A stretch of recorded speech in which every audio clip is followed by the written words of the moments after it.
రాష్ట్ర ప్రభుత్వం క్రీడల అభివృద్ధికి అత్యంత ప్రాధాన్యత ఇస్తుందని రాష్ట్ర క్రీడా ప్రాధికార సంస్థ షాప్ చైర్మన్ రవినాయుడు అన్నారు.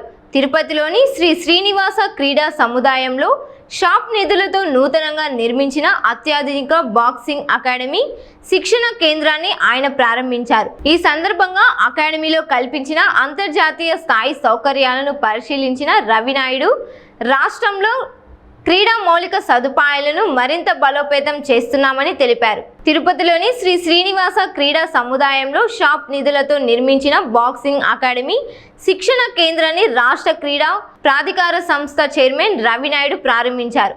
అనంతరం అకాడమీని పరిశీలించి మాట్లాడిన ఆయన అంతర్జాతీయ ప్రమాణాలతో ఈ అకాడమీని నిర్మించినట్లు తెలిపారు. జాతీయ అంతర్జాతీయ స్థాయి పోటీల నిర్వహణకు అనుగుణంగా చైనా నుంచి ప్రత్యేక బాక్సింగ్ రింగ్ను తెప్పించి ఏర్పాటు చేశామని వెల్లడించారు.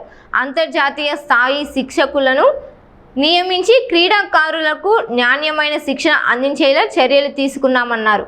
క్రీడా అభిమానులు సౌకర్యవంతంగా పోటీలను వీక్షించేందుకు ప్రత్యేక గ్యాలరీలను ఏర్పాటు చేశామని, క్రీడాకారుల్లో స్ఫూర్తిని నింపేందుకు భారత ప్రముఖ బాక్సర్ల చిత్రాలు, పెయింటింగ్లను అకాడమీ గోడలపై ఏర్పాటు చేసినట్లు రవినాయుడు వివరించారు. అనుకున్నది అనుకున్నగా చేసుకుంటూ ముందుకెళ్తున్నాం. ఈరోజు కరెక్ట్గా 2 నెలల ముందు మీరు చూసే ఉంటారు,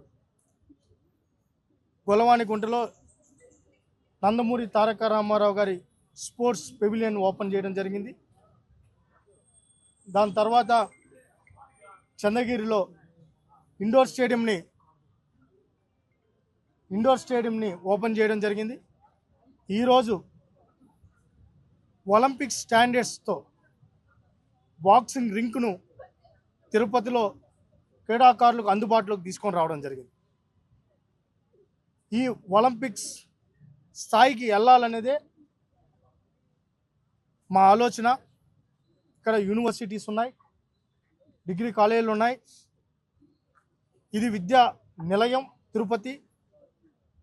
వేలాది మంది విద్యార్థులు, క్రీడాకారులు బాక్సింగ్లో రాణించాలనే తపన ఉంది. వాళ్ళందరికీ ఇది ఉపయోగపడాలని ఆలోచన చేయడం, దానికి మేము దాతల్ని రిక్వెస్ట్ చేసినప్పుడు జూనియర్ ఛాంబర్స్ ఇంటర్నేషనల్ తిరుపతి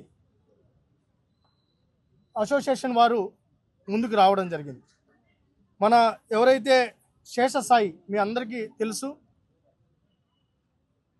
నేను క్రీడలను ప్రోత్సహించాలనుకుంటున్నామని చెప్పి వాళ్ళు ముందుకు రావడం. అదేవిధంగా హర్షవర్ధన్ రెడ్డి గారు అందరికీ సుపరిచితులే. హర్షవర్ధన్ రెడ్డి గారు, శేషసాయి గారు ఇద్దరు ముందుకొచ్చి వాళ్ళ అసోసియేషన్ సభ్యులందరినీ రిక్వెస్ట్ చేసి మనం స్పాన్సర్షిప్ చేయాలి, మంచి బాక్సింగ్ రింగ్ని తిరుపతిలో ఏర్పాటు చేయాలని రావడంతో ఇచ్చిన మాట ప్రకారం ఆ కన్స్ట్రక్షన్ పూర్తి చేసేయడం. మేము కూడా ఒలింపిక్స్లో ఏదైతే కోర్టు వాడతారో, బాక్సింగ్ రింక్ వాడతారో, ఆ రింకును చైనా నుంచి తెప్పించి ఇక్కడ ఏర్పాటు చేయడం కూడా జరిగింది. ఈరోజు నుంచి క్రీడాకారులకి అది అందుబాటులోకి వస్తుంది. ఈరోజు అకాడమీని కూడా రన్ చేస్తున్నాం, బాక్సింగ్ అకాడమీని. ఆ బాక్సింగ్ అకాడమీలో బాక్సింగ్ ప్లేయర్స్ కూడా ఇది రాణించే విధంగా, అదేవిధంగా దీన్ని అందరూ యూటిలైజ్ చేసుకునే విధంగా చేసుకోవాలని ఇక్కడ అసోసియేషన్ సభ్యులు ఉన్నారు. అదేవిధంగా సీనియర్స్ ప్లేయర్స్ ఉన్నారు, నేషనల్ ప్లేయర్స్ ఉన్నారు, స్టేట్ లెవెల్ ప్లేయర్స్ ఉన్నారు.